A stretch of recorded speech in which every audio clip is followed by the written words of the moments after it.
Hey, cool, cool, cool, cool. Yes, okay, things are working. I'm gonna go get a URL. I guess I can do this here. It's funny, I always gotta like get everything set up, you know?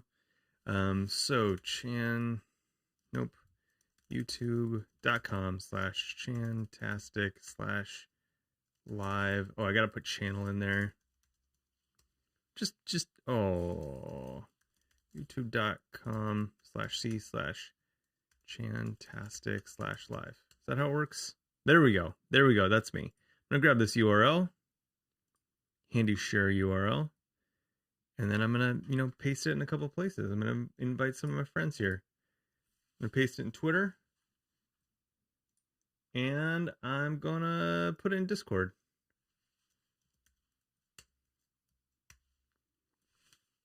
We did it. We did it. Now it's just you and me. And, anyone else who decides that they want to come hang out for a little bit. So, what are we going to do today? What are we going to do today? So, I have been streaming on occasion, not super reliably. Wait, let me make my face bigger. Oh,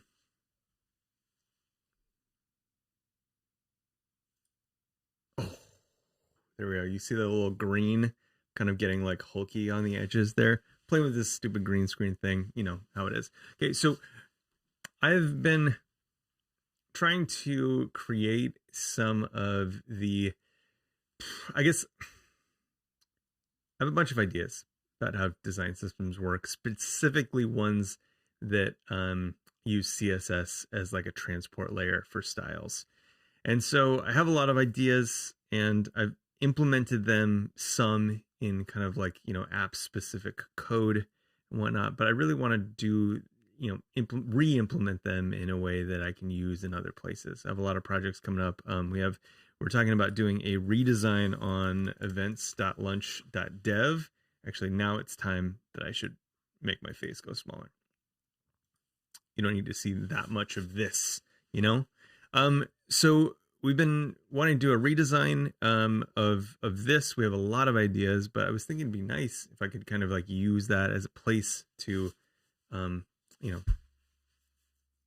use some of these, see if these kind of like core design system ideas will transcend to that or translate to that.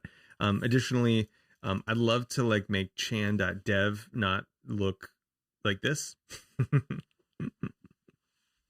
So that'd be great. All kinds of stuff. So like I've been wanting this in places. So we've done a couple of components so far. We did surface, which just recap is kind of the way that I think about, oops, I guess I only got 2 examples in there. Oh no. Yeah. It's just kind of like the way that I think about kind of like layered views. Hey, Ben, welcome. I'm here and I'm already screenshotted you in your hat. Thank you. Okay, so we have, so that's the way that I think about kind of the way that surfaces interplay with, or like layered views, stacked views, nested views. I don't know.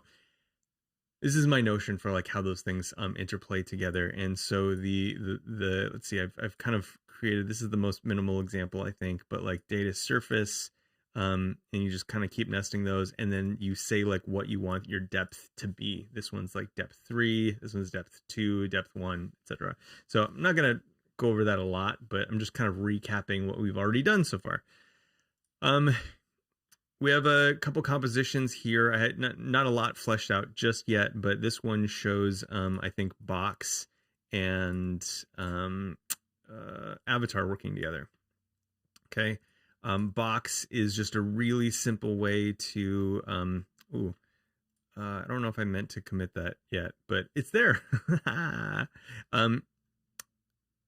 Just a really simple way to kind of like add this box and then kind of like do like change things like box sizing and whatnot through custom properties. Again, all of this works through custom properties. So effectively, like these elements just kind of expose custom properties that you can kind of use from the outside to style something. Now, the cool thing about this, and what I hope to get to eventually, is like as we build out certain like views and grids of things, like those would kind of like be an isolated concept of a thing, and it would actually, that isolated concept would communicate down to the elements exactly how they should be for that thing.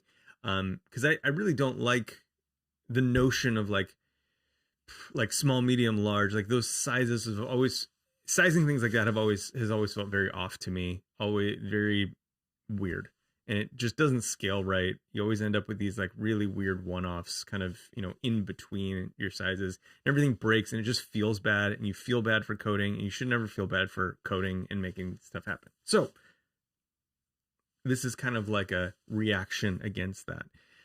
So these are kind of some of our like atomic like pieces so far. Now, something that we don't have yet is that we don't have any notion yet of like text and heading. And so I was thinking like a really kind of simple like composition of things is like a message where you have an avatar and maybe like a text and, you know, like, or like a, you know, like a person's name and then like text. So we would need both a heading and text elements for that. So that's what we're going to add today. We're going to add some heading and text elements for that, and we're going to do it all in Storybook, so it's all, you know, kind of represented here the way that we want.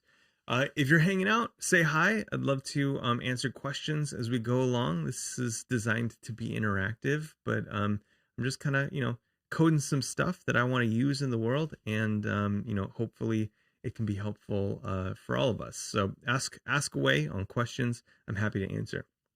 Now we have one style sheet at the moment. We haven't really pulled anything out. Let's see. I haven't actually looked at this in a while. So we have a bunch of stuff actually, and I may finally delete this, but there's a bunch of kind of pre-existing stories, and I'd kept them around as an example, but they keep kind of like getting in the way a little bit. So I may delete those.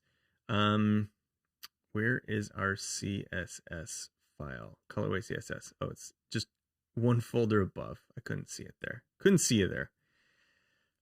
So again, this is all of the CSS that we have. There's some kind of example code, you know, strewn in there, but anything that's not commented out is what we're working on. So there's surface. These are our custom properties that we're using to kind of do light and dark modes. And yeah, so let's go further. We don't want to go after box because box is intentionally at the end so that all of these anything that you kind of, if you do padding or margin or border or whatever, those are going to override whatever the defaults are on the elements that we have. So, yes, Will, this is an egghead beanie. I have it on backwards. Let's see, do I risk showing my hair? Yeah, why not? Where's there we go. I don't know if you can see it. Egghead right there. So good. So good. This is a nice beanie. A really nice beanie. Okay, cool. So yeah, let's do this. So again, I like to use data attribute selectors. I have a whole like article on this. I talk about this stuff all the time. Data attribute selectors, and I'm gonna just go data heading. We're gonna do that, and I'm gonna create another one, data text or data text, however you prefer. And how are we doing these right now? So we have avatar box stories. Okay, so we'll add a new file for text.stories.mdx. Okay, we're gonna see an error there because we gotta kind of copy and paste some boilerplate for those text stories.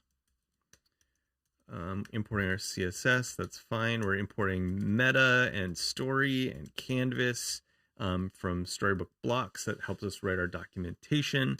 All right, no problem. Now this needs to be, what I call this one, text. Yeah, there we go, text. And let's see, it looks like that showed up maybe. Yep, text right here. And then we need to add a story.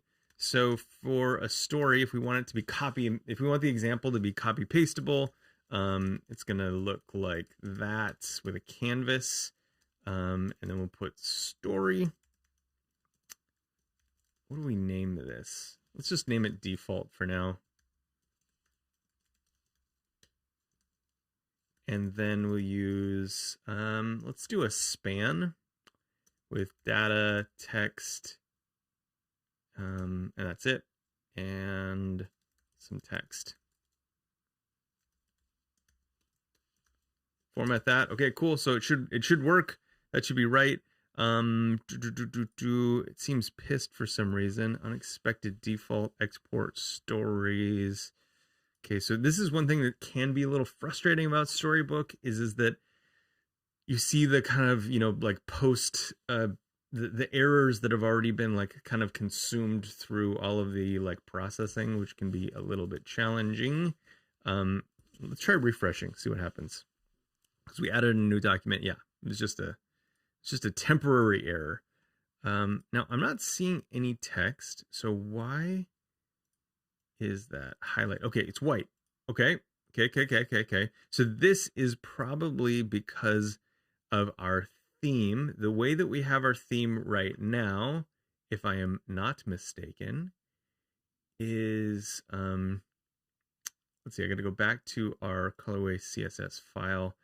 If we go back up here, color white. Okay, cool. So we were doing this. We were looking at a dark theme last we played with this. So I'm just going to comment that out for now. The theme is not really part of this. We're just kind of creating these elements the way that we want to see them.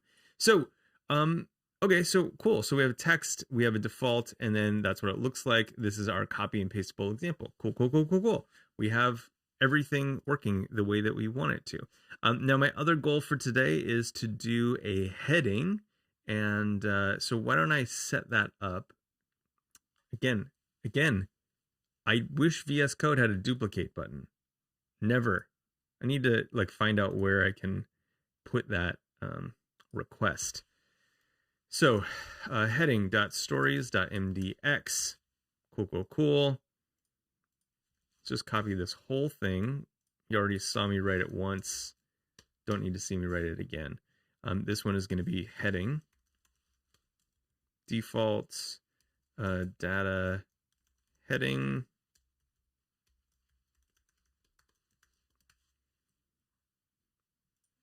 Okay. And then give that a refresh. Okay, cool. So now we have a heading doc with a default story in it and a text doc with a default story in it.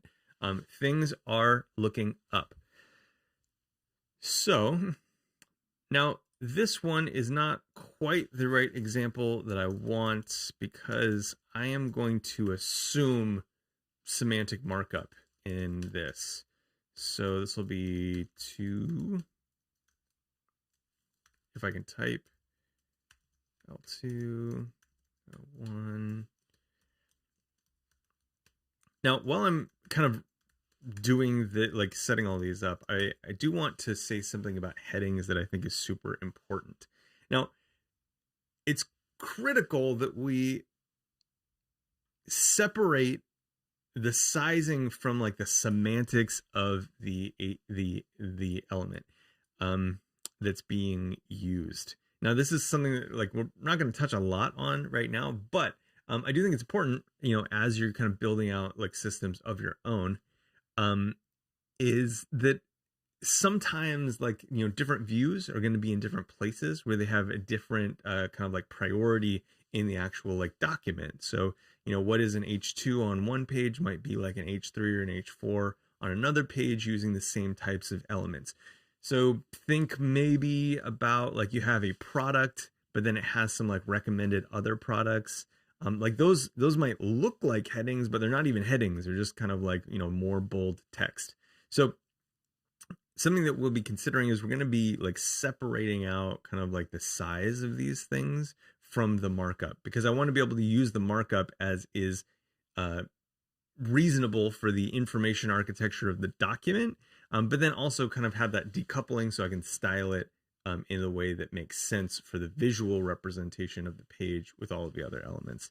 Then I like how you're kind of like laughing, like assuming markup, semantic markup.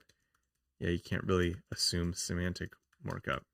I said I was going to do that while I made this transformation, but I kind of have a hard time not talking with my hands. So I ended up just wasting all of our time. which is fine with me. We all have agency, right? Okay, so why is this looking funny? Some heading. Let's see. I want. Looks like I didn't close it. Oh, you know what this is? I think I need to wrap this in a fragment.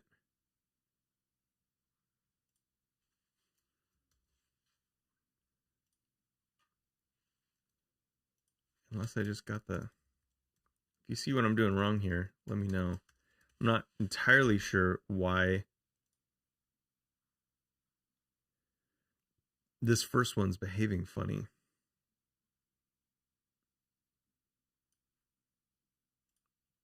There must be some kind of style that's overriding that.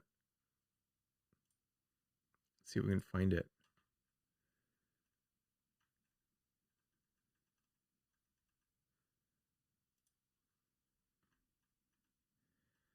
Okay, so H1, font size 20. Oh, interesting. Where's this coming from?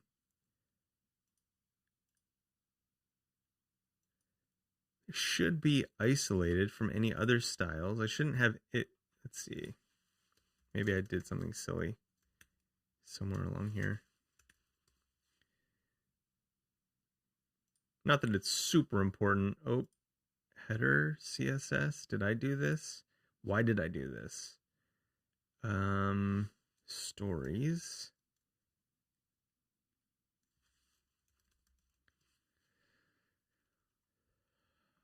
Header.css. Interesting. You know what? I think that this, you know what? This is where these examples are hurting me. Because look, that's part of this.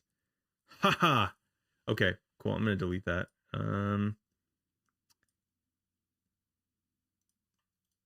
Okay, delete those.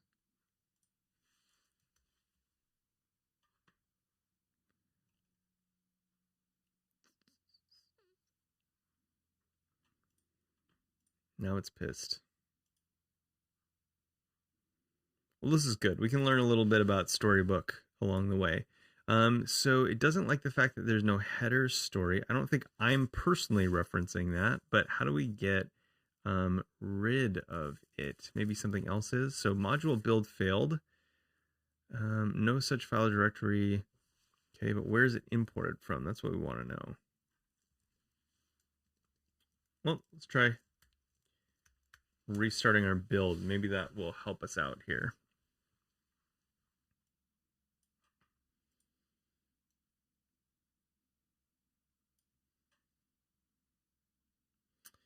It does take a little bit of time, which is kind of a bummer, but that is one thing. This right now reloads significantly faster than like the one that I use for work, so that's nice. Yeah, so okay, so I'm gonna have to look. Here's the error that I'm getting. Stories page.stories. Okay, so there's another page that's pulling this in. So we're just going to delete that too. Does that fix it? Cool, cool, cool. Okay, cool. So we have our heading L1, heading L2, heading L3. Okay, perfect, perfect. It is kind of funny that, and I don't know, maybe this is like a something that I might include in like kind of a storybook review. We've had a couple moments where like that's kind of an odd default. It seems like if you're providing something just for the context of a demo, a workable demo, that it might be nice to kind of prefix those selectors so that they're not kind of, you're not running into kind of surprising issues like I had, or maybe like put them in some nested directory or something. I'm not exactly sure, but that's kind of a little bit of an odd experience. I'm just going to delete this button one as well, so we can get all of those storybooks out that are not mine. Okay, cool. So we have our headings here, and we have a selector for both the heading and the text, but we're not actually using those yet. Now, something that's going to be super important is that we have a color. So I'll add a custom property for that. That'll be heading color. And then what do I want this to look like? I did that backwards. Forgive me. I'm a little out of practice today. So heading color. And so for me, I like to, like when I'm doing stuff like this, I like to, the dash is required just for custom properties, and then kind of heading, I like to match that element. And then if I'm doing a specific property, I'm going to do another dash there in case this had a dash just in the name of the thing. So separating with a double dash is kind of our only tool. We don't really have like underscores or capitalization really. I think some browsers accidentally support like things that have the same name but different capitalization, which is not ideal. So try to just stick with the basics, the dash. So yeah, so we have that. We're going to use that as our custom property, and then if I guess we don't really need to provide a default. I don't think. We'll figure out. Let's do the same down here. So funny. Anytime I like approach a new project, I'm like a fresh baby. Like I feel like I forget everything that I have ever learned about CSS, which I don't know. It's kind of nice. Like just greenfielding every time I start something new. It's like the importance of like my mind exists in like things that I've actually written down. Okay, cool. Now the value of this is that we should be able to now control this through the custom property. So let's copy this and paste another example where we gotta do that. So let's do a custom property example, style. We'll do some objects here, some quotes to use data text, and then tomato or tomato, whatever you prefer. Let's go down to text. Okay, so that didn't do anything. And that's because we didn't use the right selector. Shame on me. Text color. Hey, there we go. Okay, cool. So this can really be anything. That could be,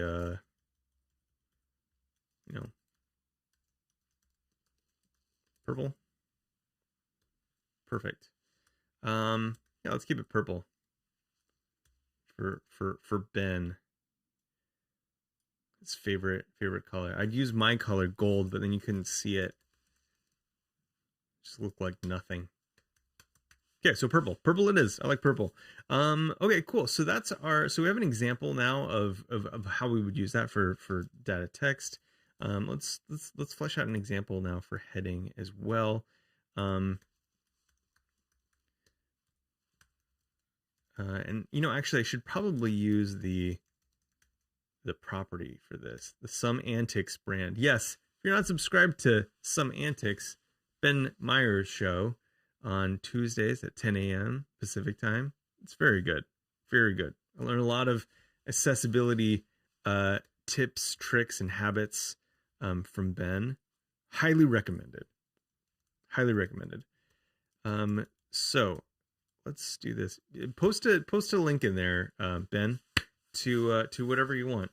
Definitely the twitch.tv/someanticsdev, and then wherever else you put stuff. Okay, cool. So I'm gonna do the same thing, just fleshing out that custom property. We got to use this kind of funny syntax here.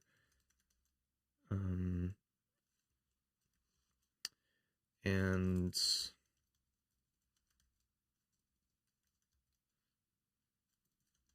got to use a proper color. Let's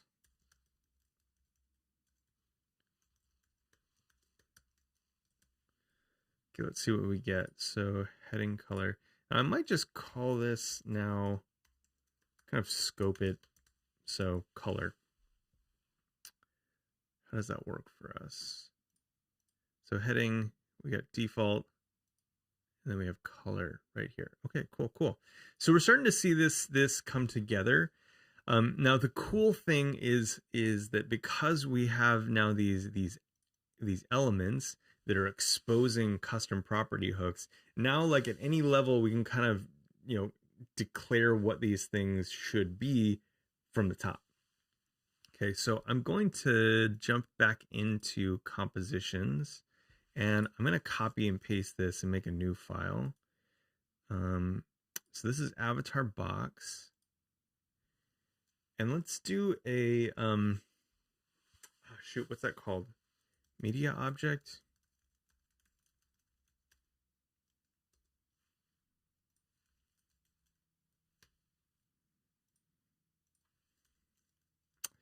Slash is going to, in this meta component here, slash in Storybook allows us to kind of nest things intentionally. So we're going to have our compositions, you know, group or composition group, and then we'll have a media object inside of it. So that will make it its own kind of like nested page. So here, so you can see that. So we have compositions there, and then media object is now kind of below that. So the question is, so it looks like I didn't necessarily need to, oh yeah.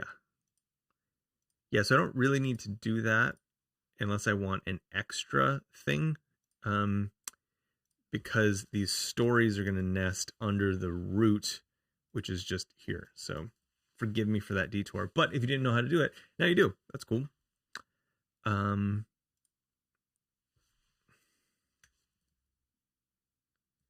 And then I just need to make sure that this has a unique name. So it's not avatar box anymore. This is going to be media object. Okay. We should be seeing both. Okay, cool. Avatar object. Now, that's another thing that's something that you will want to know about Storybook. Is that Storybook is going... Storybook has, you can separate these by pages. I could put them all on the same page, or I can separate them by page, and then it kind of goes through and collects all of them based on like where they're going to be in this in this hierarchy using title. So they can be in separate files. I could put these in the same file. It's really up to you and how you want to organize your code there. So, you know, I'm going to keep the image around because we'll need it for this little exercise. So we have a div. Now what I'm going to do is just Google for media object CSS Grid. Seems like a decent place to start because these are just my compositions. I don't care a whole lot. So media object CSS Grid recipe media object CSS tricks. Okay, cool. That should be enough for us to start. So this is Grid by example. I believe that this is by Rachel, I think. I can't remember her last name.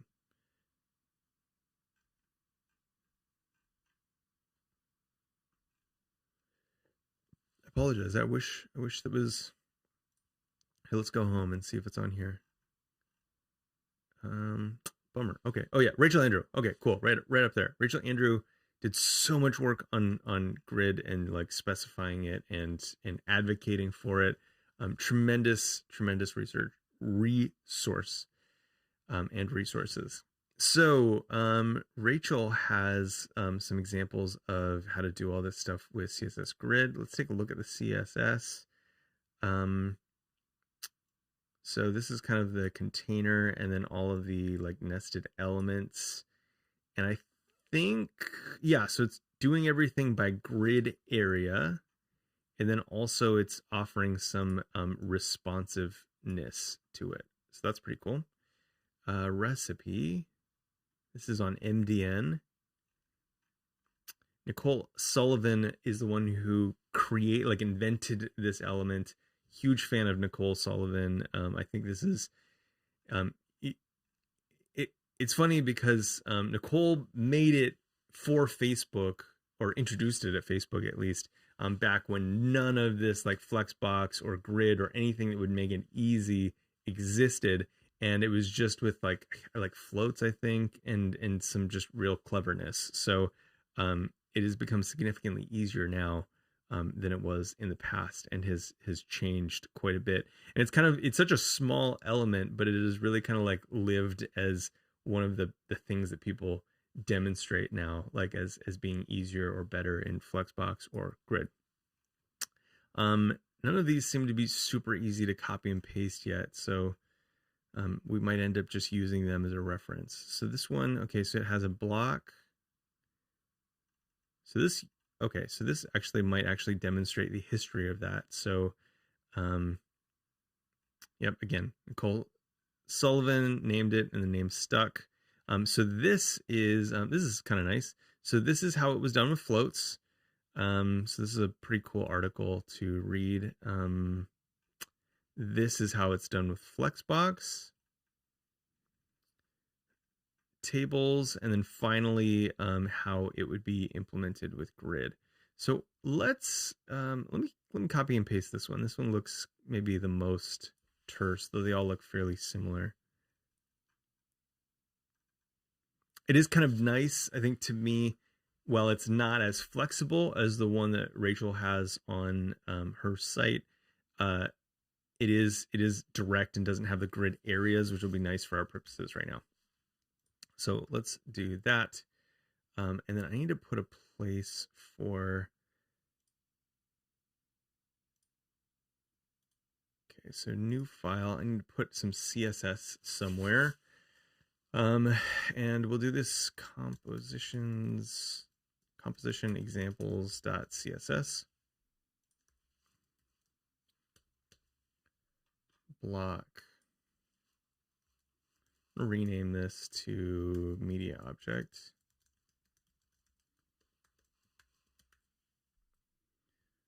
Okay. And let's look at what the markup looks like for that. So we use our wrapping class. Oh, got a wrapper already. Line 11.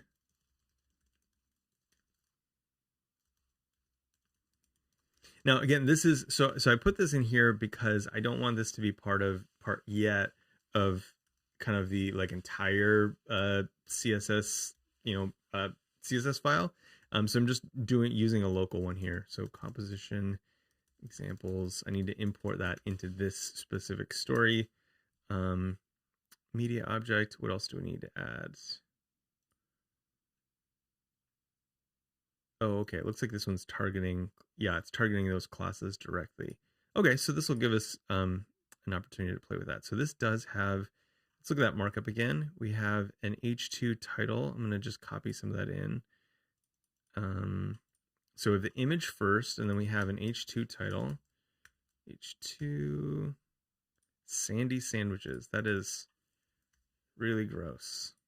I can feel it in my mouth. And we'll copy this p tag. Okay, now this is something you saw, this kind of like with this format really weird. This is something that is really irritating to me about MDX. But if you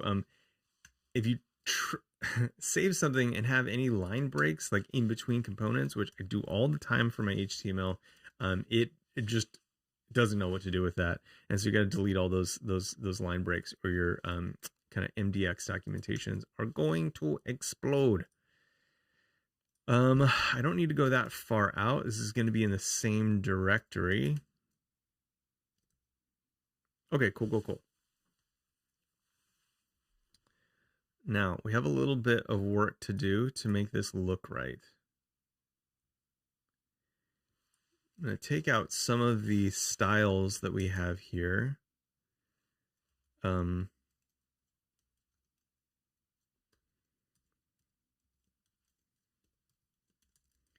because what we want to do is actually make those a product of the card itself.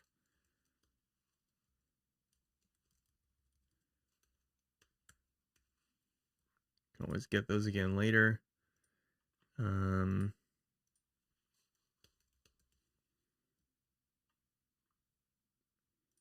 Okay, media object. So it's getting the CSS file, but why is it not quite formatting right? Wrong button. Okay, we do see that it's a grid. So we have our media object grid here. It's looking for an image as a direct descendant. A div is a direct descendant. So maybe I just got my markup wrong. Looks like maybe there's a little bit extra markup that I need to do. Yes.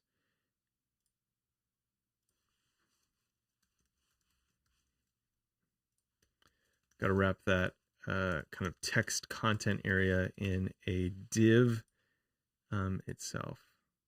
Okay, cool. Now, it looks like, to me, we have some... So the image, 100% width, align self, start. Okay, so now we're seeing all this stuff kind of come together, but we're not seeing the exact result that we want. So all this. Okay, now, why is that? In this case, we're setting just the width of this object. So that's fine, I guess. But we would want to make sure that the height is appropriate too. So let's not just do width 100%, but we're actually going to kind of communicate to the avatar itself. So we'll have avatar size equals, I wonder if we can actually do 100% and it will figure it out by the width. No. Okay, well, it's interesting to know that we can do this kind of layout. So if we do 100%, then let's make this, okay, cool. Now, what does our grid look like? It looks like we actually have 100 pixels here and then auto for the rest. So let's match that, or we can also just do a custom property for the media object, but I don't want to get into that yet. So let's add that as a to-do.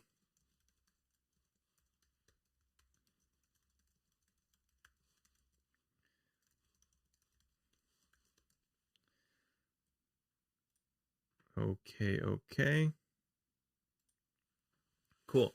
Now, let's say that only in this context we want this to be, well, yeah, we want these to have just a slight border radius. So we could do that here, avatar border radius, and just make that 0.5 rem. What's up, Anthony? Welcome. Glad you're here. Okay, cool. Yeah.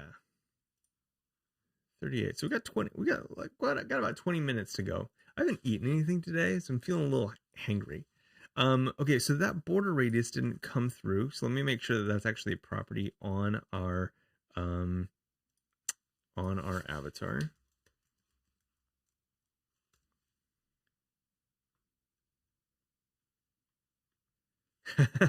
You never write CSS, Anthony? I like CSS. I like CSS a lot, actually.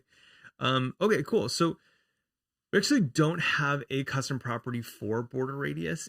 Usually when faced in this type of situation, I wouldn't add it right away. I'd wait for I'd wait for it to show up a couple times. So I'm just going to declare it exactly here. Now I'm going to change this also to fit the whole space of 100 pixels.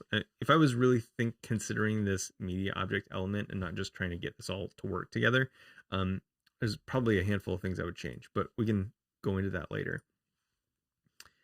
Now we're also seeing the dark mode surfaces. So we're gonna have to go in here and just comment those out as well.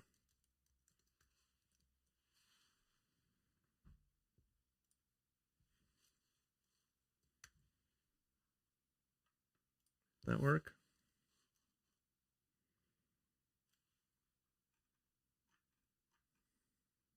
Interesting. Okay, well, whatever then. So we have our heading, and I want to compositions, media object. Okay, cool. So now we're going to start kind of playing with the heading and text part of this. So we're going to kind of expose some custom properties. So let me show you like how this works, I guess. So style, if I just try to use this custom property, heading, color,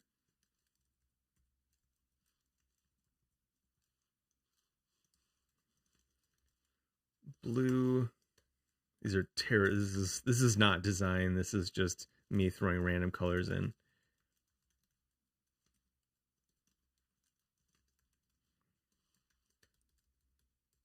Change that to text. Okay, so if I just put in the styles and provide the custom properties, that's not like nothing's gonna happen. So I need to open that up a little bit. So data heading, which knows how to, this selector knows how to observe those custom properties, and data text. Cool. So the first one worked. Bold. Yeah, no, nothing knows how to do that. Light blue. Okay, cool. Awesome. So we have blue and light blue. So we've used the selector to kind of expose the availability to these custom properties, and then once we place the custom properties on there, now we can now we can see that happen. Okay, awesome. So we're actually looking pretty good so far. Now let's go back to our composition and change this to demonstrate in a very small way kind of what we're after here. So composition, we have all our settings in here. Now something that's cool is that, like, let's say that we know that we're not going to use this grid for anything else. Now that's not always a safe assumption, but like, let's say we're just tailor making this for this type of thing. I can use those custom properties without having to kind of create. So anything that I have a custom property for, I don't have to like make some additional selector to actually use.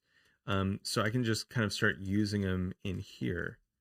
So heading, color, purple, text color, gold,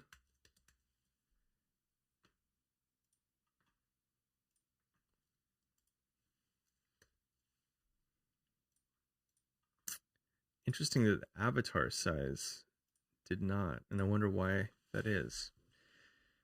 So image start.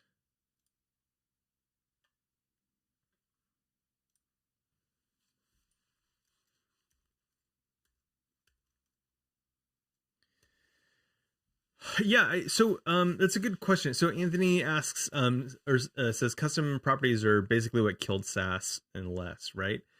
I think that there's a lot of features that people still use Sass and less for. I think Sass progressed in such a way that like less is really not used anymore, especially with the advent of like Node Sass. I think before that, less was kind of like the Sass for Node. But now it's pretty much Sass. I hardly ever hear about less anymore. Now, so this only has like custom properties really only provide the value of like variables. So if all you need is variables, then that's great. They do behave significantly differently, but you don't get any of those kind of other things like selector nesting and whatnot, which I'm not actually a huge fan of. But if you want all of those like really kind of sugary syntaxes, then less is really kind of your deal. there's also, what is it, Next CSS, which is another kind of node one, which I actually prefer to Sass because I can infuse just the features that I want. It's kind of like Babel, but more so like Babel than Sass, because I feel like there's a lot of features in Sass that it's kind of like it's a little bit not virtuous, because you kind of don't, you're too disconnected from the final output of the CSS. And sometimes you'll just make these gigantic objects from CSS, and it's just, not good. Okay, cool. Now, I'm still unsure why this is rendering like this. So it's obviously some type of order issue. So we have avatar size here. It's still showing that comment there, which I've removed the comment just to be sure.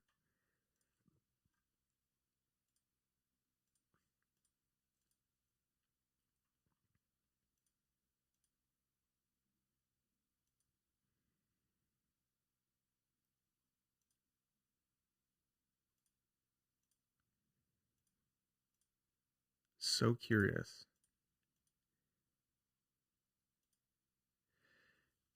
So it's not okay. So this is a selector issue. So I lied a little bit beforehand, because there's not a like right now we're having, I think what it is a load order issue, in that this media object CSS is coming in afterwards, and so yes. Okay, so if I flip those, well, then it kind of works. This is kind of one of the, and admittedly, this is one of the huge disadvantages of only doing stuff in CSS, is that it becomes critical that you manage your load order. And, I've been doing this a while, and I'm still confused by it. So that is definitely a negative side in this camp of things. But when the order is correct, it works, which is great. Yeah. Now, a way that we can get around that is, I think, is if we kind of create some additional specificity by kind of targeting the avatar specifically. So like, let's say here we would say that we want to target a data avatar, not just an image, or like not any image, but specifically a data avatar, and then put that inside here. So let's say if we do that, can we then go back and rely on specificity and not load order? Yes. So either one of those works. And so then this is nice in a sense, right? Because it's communicating this dependency of, one element for like a grid. So I think this is actually a great way to do it. It does not allow, unfortunately, for us to just kind of put all of our custom properties in this one thing, which is probably fine. I mean, it's probably a better practice to like put this in selectors and grid areas. So yeah, in fact, maybe we should do this as a grid area. How much time? We got like 12 minutes left. It might be kind of fun to like kind of go full circle. Now that we've tested all this stuff out, kind of go full circle back to Rachel's example with the grid areas, and kind of start applying some of that grid area concept. Now, the cool thing about grid areas is you'll notice, let's see, avatar here.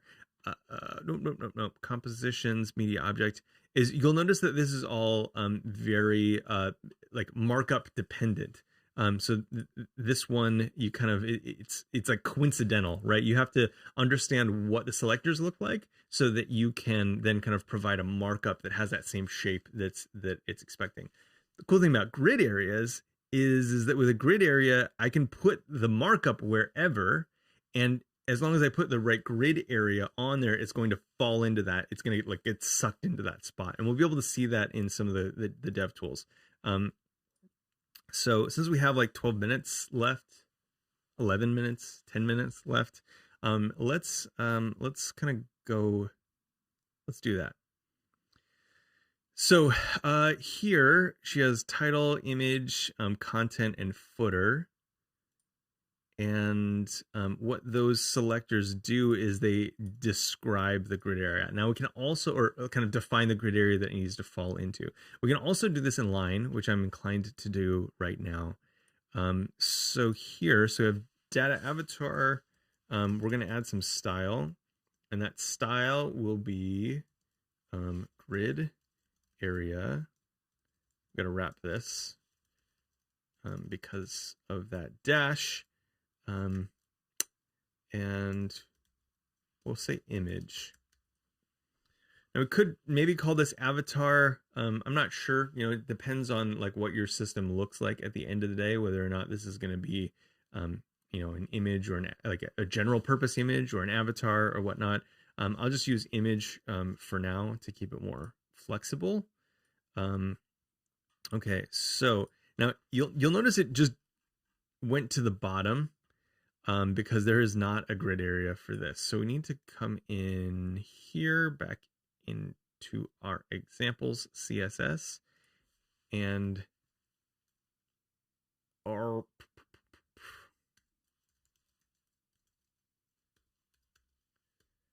oh shoot, we got to do like a whole grid, or we got to describe the grid in a different way, which I did not do. Okay, so right here we have display grid. This is let me split out where.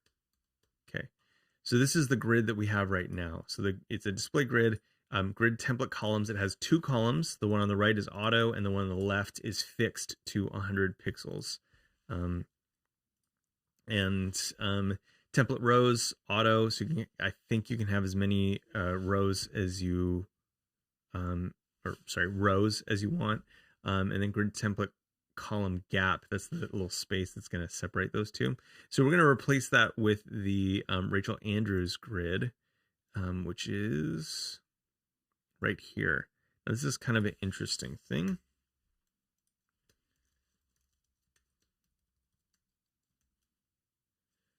Okay, so still display grid. Grid column gap is 20 pixels. It's different, doesn't matter. We're not actually designing that part of it. But then describes the actual like grids by titles, right? Or by name, right? So we have title, image, body, and footer.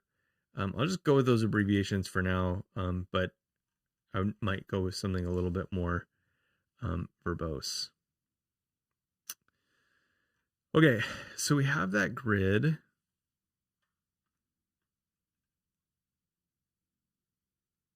Hey, Ronaldo.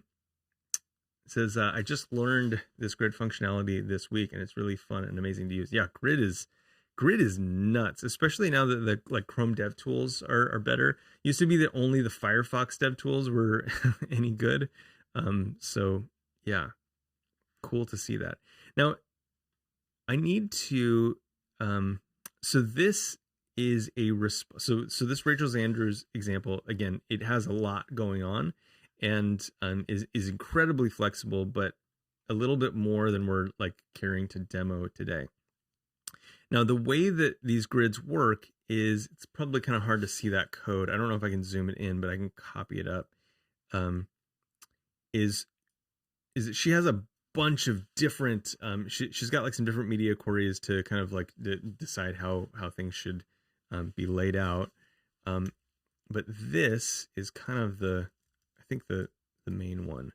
So display grid, column gap, template row. So we have 150 pixels and then 3 fractional units, which is a unit of measurement for grid. And then we have, let's see, template rows, auto 1. Okay, cool. So again, there's so much media query stuff in here, and I'm so bad with grid up to this point. Let me just comment this out. We're going to start piece by piece.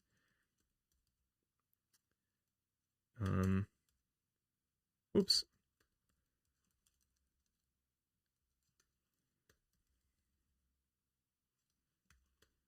Okay, let's see if we can do this. I'm not totally sure, but you know, maybe together we can figure out how this CSS grid thing works.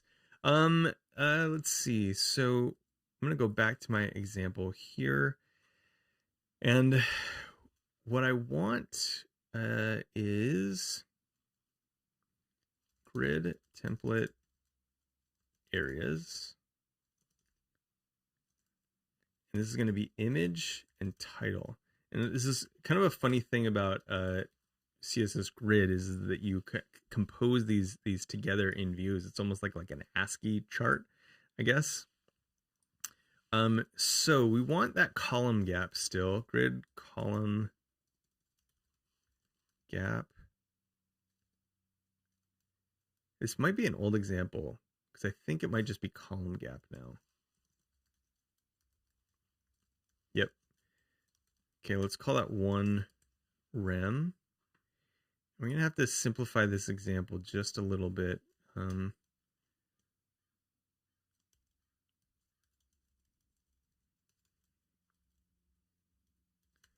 So style, grid, grid area.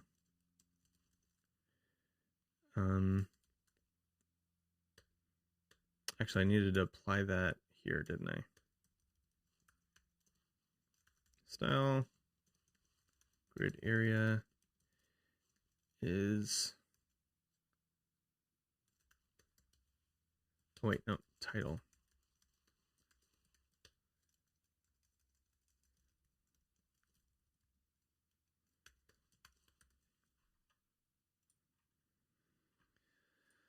Okay, so if grid area is image and title, did I do that right? It doesn't look like it. Oh, there we go. Image.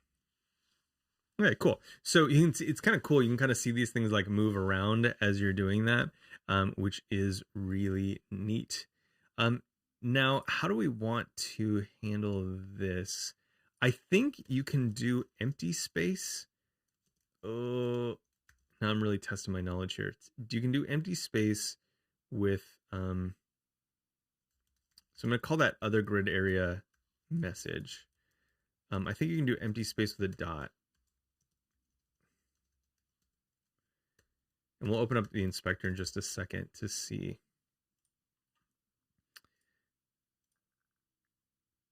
Okay, so I actually can move this down now and delete that wrapper if we want. Oops.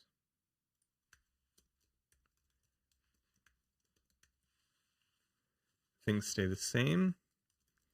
And we can add our text back. So grid area message. P data text.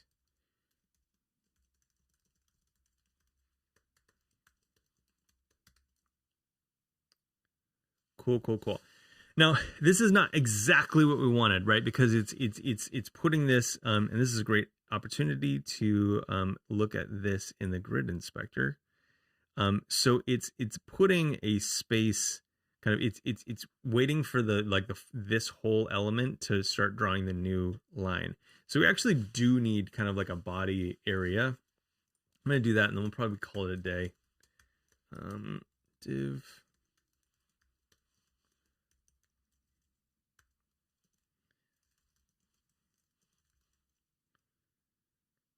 Actually, I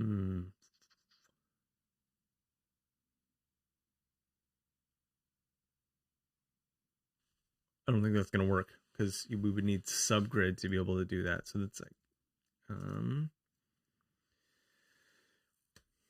all over the place today. I did not expect to be getting into this today. So you're seeing the real thing happen. Let's call this content.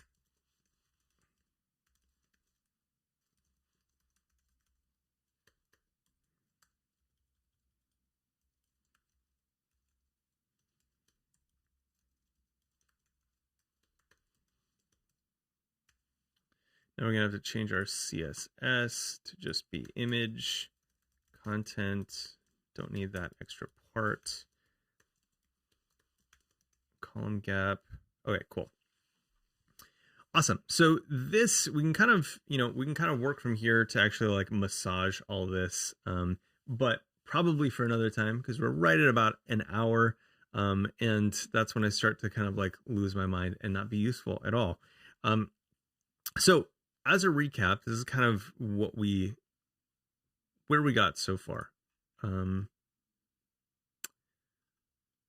yeah, this is where we got so far. We added both a heading, let's see, to our CSS file. We added a heading right there and a text. Now the only thing that we have is the color. Now I probably should have thought this through a little bit more and kind of gone into size, which is something that we wanted to talk to, but I think we'll probably solve that next time. I'm going to leave a little bit of a marker for us though. So this will be font size is how we will control the size.